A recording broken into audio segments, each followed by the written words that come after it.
அழகான கோவில் கண்டேன், ஆதி பராசக்தி கண்டேன், பூலோக சொர்க்கம் ஒன்று நானும் கண்டேனே.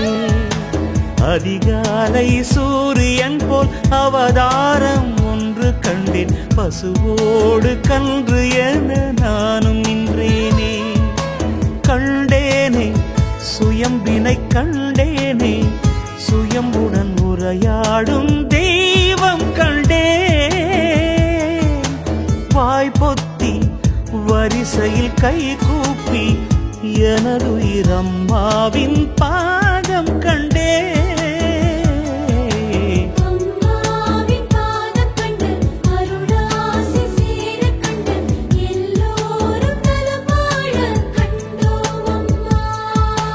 அழகான கோவில் கண்டேன், ஆதி பராசக்தி கண்டேன், பூலோக சொர்க்கம் ஒன்று நானும் கண்டேனே.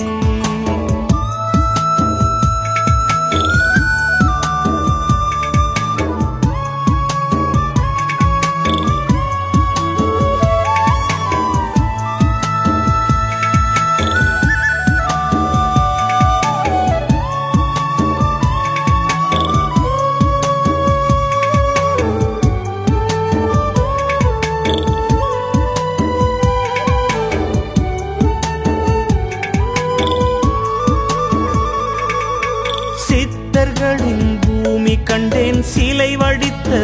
ஓம் சக்தி. குரு வாழ்க, பங்காரம்மா வாழ்க. கொடுக்கும் தன்மை மனிதனிடம் குறைய குறைய இயற்கையிடம் இருந்து அவனுக்கு கிடைக்கும் தன்மையும் குறைந்து போகிறது. சிந்திக்காமல் சிதறவிட்ட எண்ணங்களும் உழைக்காமல் உதரப்பட்ட வாழ்க்கையும் கண்ணீர் விட்டு கதறுவதால் மீண்டும் வராது. எனவே உடலில் தெம்புள்ள போதே மனதிலும் தெம்பை வரவழைத்து உழைப்பை பெருக்க வேண்டும், உயர்வை பெருக்க வேண்டும், தர்மத்தை பெருக்க வேண்டும். தர்மம் கொடுக்கிறேன் கொடுக்கிறேன் என்று சொல்லி ஆசை காட்டாமல் கொடுத்து விட வேண்டும். செயலில் காட்டாத தர்மமும் வயலில் விளைந்த புதரே என்பதை உணர வேண்டும். ஒழுக்கத்துடனும் மனக்கட்டுப்பாட்டுடனும் உண்மையான உழைப்புடனும் பிறருக்கு விட்டு கொடுக்கும் தன்மையுடனும் நல்ல எண்ணங்களுடனும் நல்ல செயல்களுடனும் வாழ்ந்து வாழ்க்கையில் உயர்வதுதான் முன்னேற்றம்.